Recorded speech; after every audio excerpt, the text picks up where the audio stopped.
A very good morning, everyone. So today we will be discussing on the topic oral pathology in ancient population, the caries, abscesses, and periodontitis, which has been seen in the evolution throughout the years, pertaining to dental anthropology. Beginning with the introduction.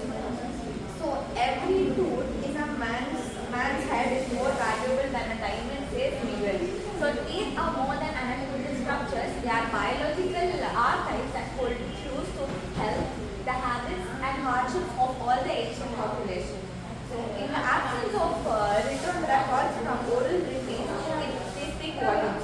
So from dietary transitions to social inequality, oral pathology offers a profound narrative of how humans have lived, how they have suffered, how they have adapted throughout the ages of time. So this seminar will journey into the roots quite literally on the ancient human experience through the lens of caries, abscesses, periodontitis and other lesions.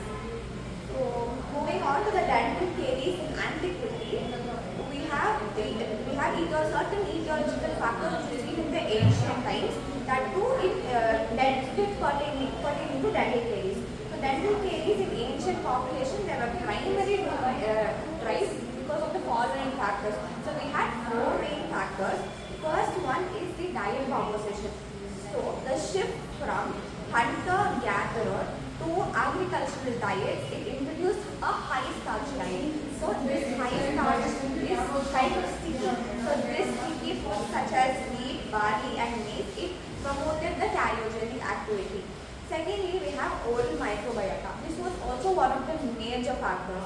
So this microbiota, which consists of Streptococcus mutans, as we all know, which causes caries, and lactobacillus species, which metabolize sugars and release lactic acid that remineralizes the enamel. Thirdly, there was lack of oral hygiene.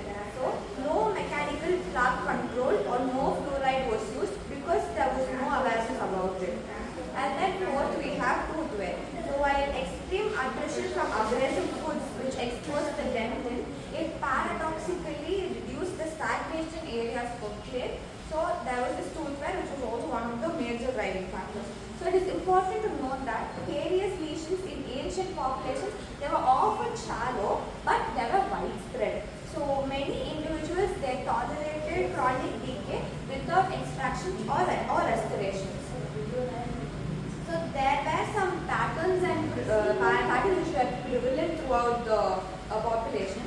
So there is something called during the hunter-gatherers, that is the upper Paleolithic era, there was a very low caries incidence, that is approximately 1 to 5% due to the tough fibrous diet food which they had.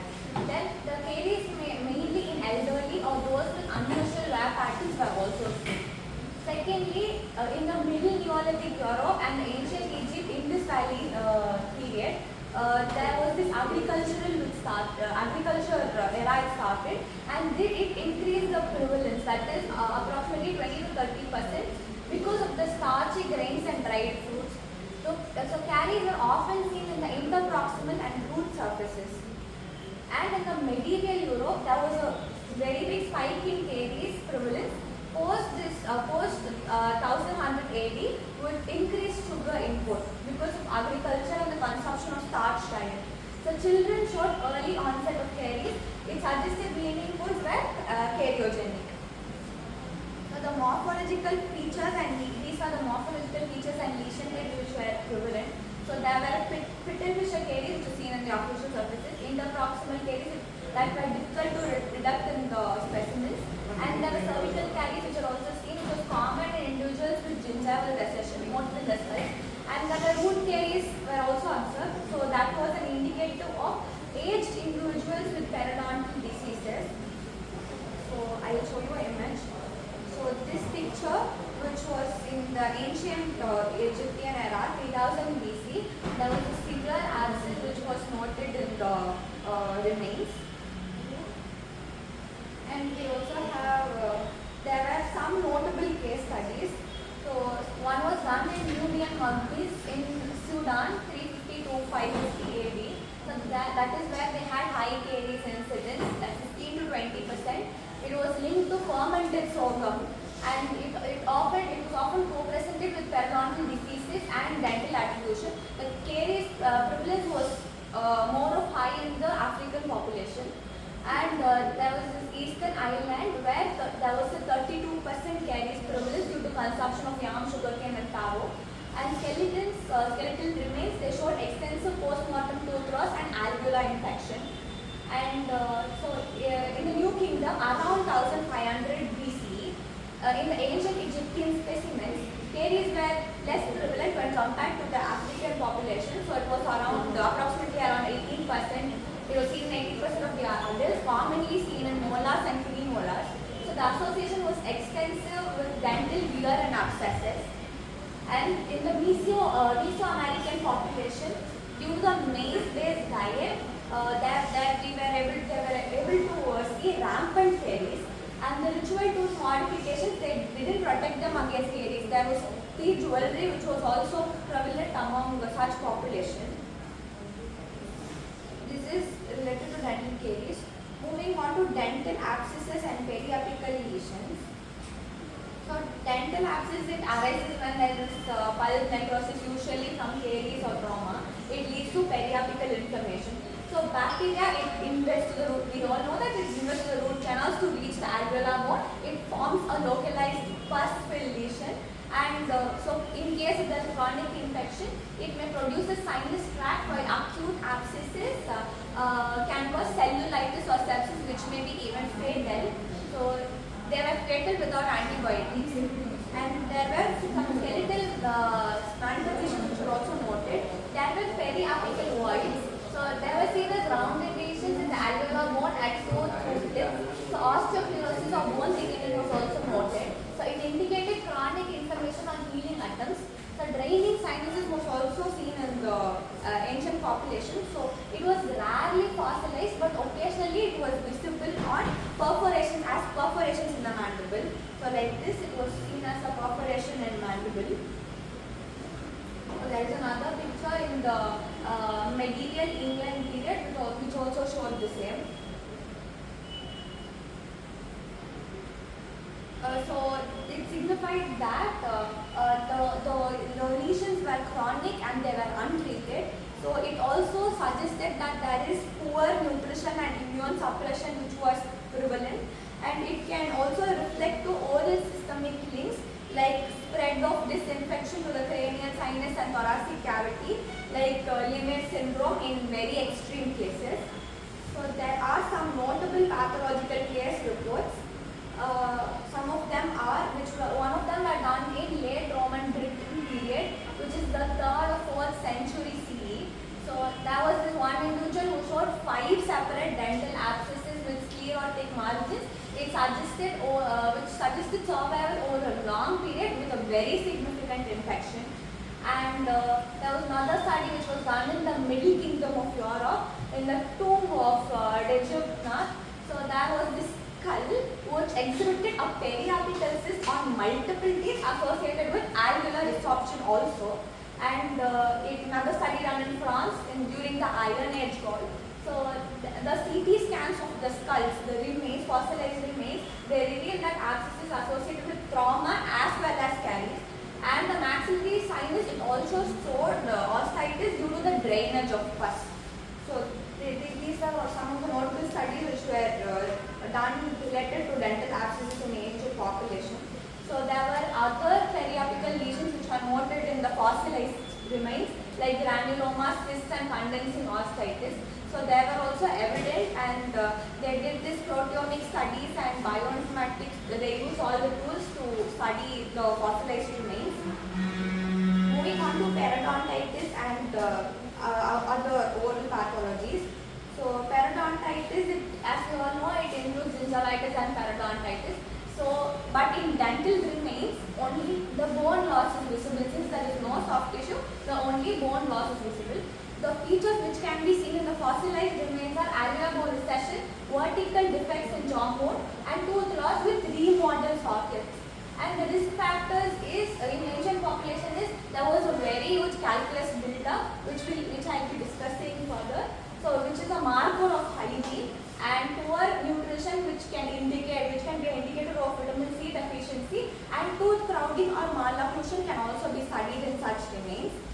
So this tooth crowding or can cause an increased risk of all gingival diseases, which can thereby lead to periodontitis. So there were also some three studies which were notable in which is related to periodontitis. So it was done in Neolithic farmers during the medieval period in Europe. It marked alveolar bone loss from carbohydrate diet. And during the prehistoric Japan, in the Jomon period, so calculus and periodontitis were pertinent in 60% of adults. And in the puebloid population in the USA, southwestern USA, periodontitis was common because of the maize-dependent societies. There were also some other case studies also, which in the 2000 BCE in the Qin dynasty China. So male individuals were seen with severe periodontal diseases, calculus, and even 7 abscesses were up to 7 abscesses were seen on fossil remains.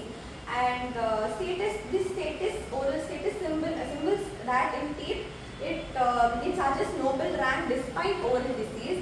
So there was another study which was done in the Inca period in the Andean highlanders. It showed widespread wear and calculus.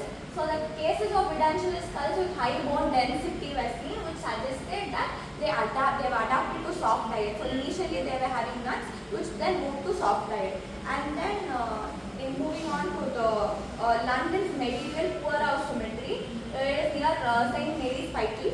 So there was this high incidence of periodontal lesions, enamel hypoplasia and abscesses, which was an indicator of systemic stress and poor living condition. So there were also other oral pathologies which were noted. So tooth wear attrition is one of the most common ones seen in humans. So it was due to the stone grounded food and chewing heights.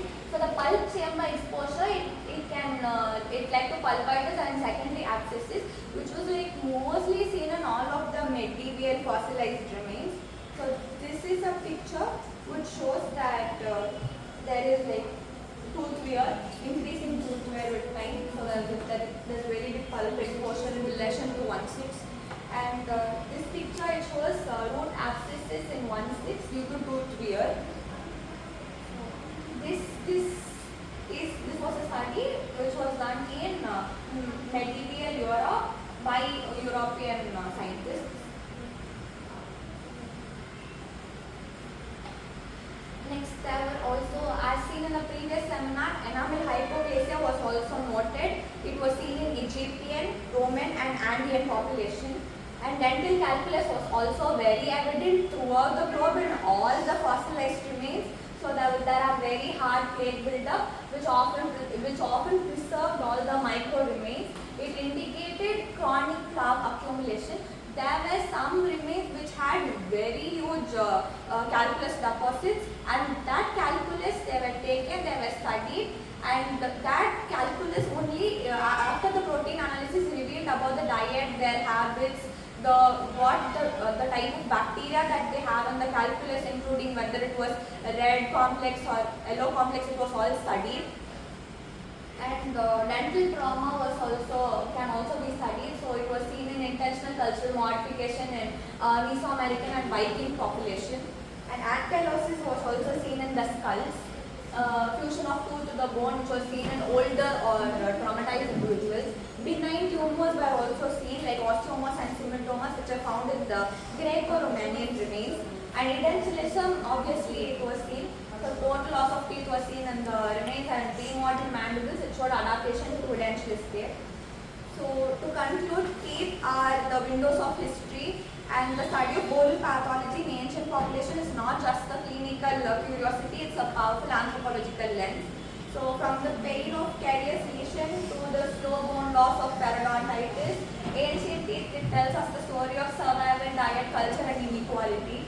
So as new technologies like micro-CT, DNA analysis and AI diagnostics evolve, they can allow us to reconstruct lives from enamel to the alveolus of the ancient population.